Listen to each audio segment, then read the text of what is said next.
बिहार में चप्पा चप्पा भाजपा एनडीए की सुनामी में महागठबंधन चारों खाने चित।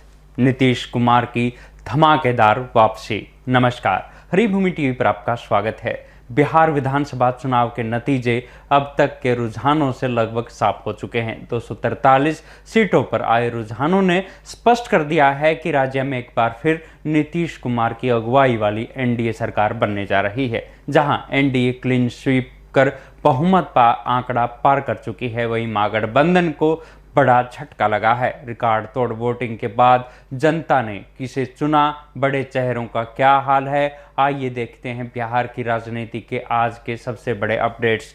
243 सीटों पर हुई मतगणना के शुरुआती रुझानों ने बिहार की सियासी तस्वीर पूरी तरह से साफ कर दी है। एनडीए गठबंधन प्रचंड बहुमत की ओर बढ़ रहा है और उसने 188 सीटों पर बढ़त बना ली है। वहीं महागठबंधन महज 51 सीटों पर सिमटता दिख रहा है। ये परिणाम जनता दल यूनाइटेड के लिए सबसे बड़ी जीत लेकर आया है। 2020 के पिछले विधानसभा चुनाव में जेडीयू 43 सीटों पर सिमट गई थी, उसे इस बार 40 से ज्यादा सीटों का बड़ा फायदा होता दिख रहा है। ये स्पष्ट संकेत है कि बिहार की जनता ने एक बार फिर नीतीश कुमार के नेतृत्व और विकास के ट्रैक रिकॉर्ड पर भरोसा जताया है। एनडीए के घटक दलों में जेडीयू के अलावा बीजेपी ने भी जबरदस्त प्रदर्शन किया है। सबसे चौंकाने वाला प्रदर्शन लोक जनशक्ति पार्टी यानी लोजपा रामविलास का रहा है, जो महज 28 सीटों पर चुनाव लड़कर 23 सीटों पर लीड कर रही है। ये आंकड़ा एनडीए को 2020 के मुकाबले 60 से ज्यादा सीटों का बड़ा फायदा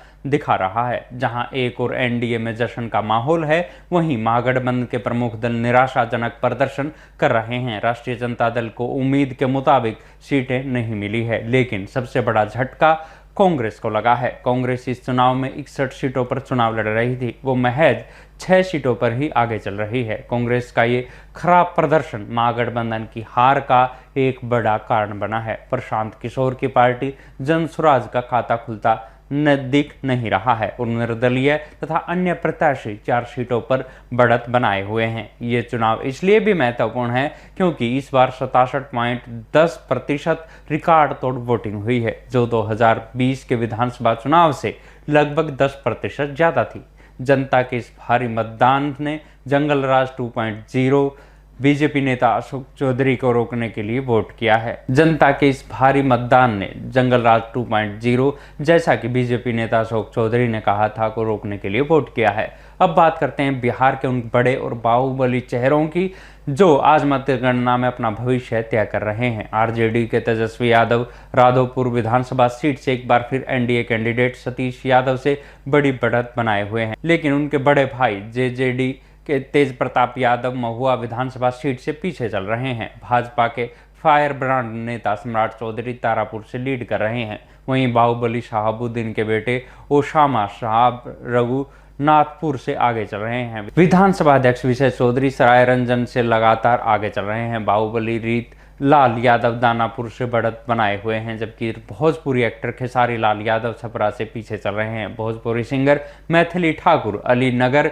से आगे चल रही हैं। मोकामा से अनंत सिंह, तरारी से विशाल और रघुनाथपुर से ओसामा जैसे बाहुबली भी आगे चल रहे हैं, जिससे साफ है कि 15 से ज्यादा बाहुबलियों के चुनाव परिणाम आज बिहार की राजनीति की दिशा तय करेंगे। जैसे जैसे रुझान नतीजों में बदल रहे हैं, पटना में राजनीतिक दलों के दफ्तरों में जश्न शुरू हो गया है। बीजेपी कार्यालय में ढोल नगाड़े बज रहे हैं और कार्यकर्ता नीतीश कुमार जिंदाबाद के नारे लगा रहे हैं।